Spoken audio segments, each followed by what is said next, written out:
Alright, today I'm going to show you how to install a replacement clacker on that cowbell in which during that dramatic pick six you rang it really hard and the clacker went breaking out of it.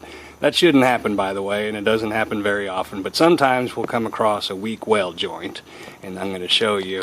First of all, ignore that electrical tape and that broken wire down there. This is just for demonstration purposes, bear with me. But as you can see here, if your ball broke off of your wire, that's probably what it looks like now.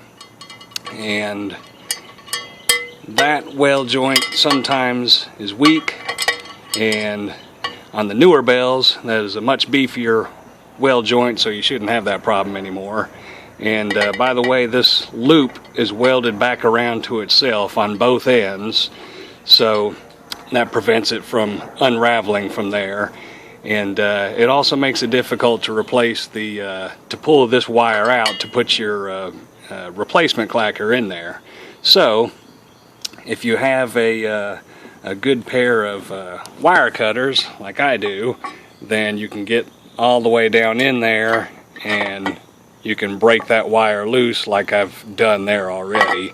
Most likely you don't have something like that and you have a standard pair of needle nose pliers with the wire cutter end. That's fine too.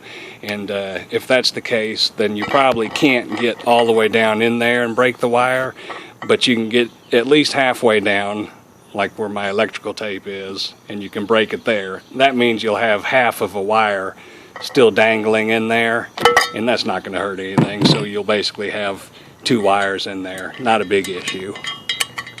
So I'm going to pull this one out. So if I end up shipping you a replacement clacker, that's what it's going to look like. Alright, and so as you can see, it is welded down here at that loop, and a beefier weld joint right there at the clacker ball. And on this end of it, it is not welded. So I am going to do my best to demonstrate how I install that.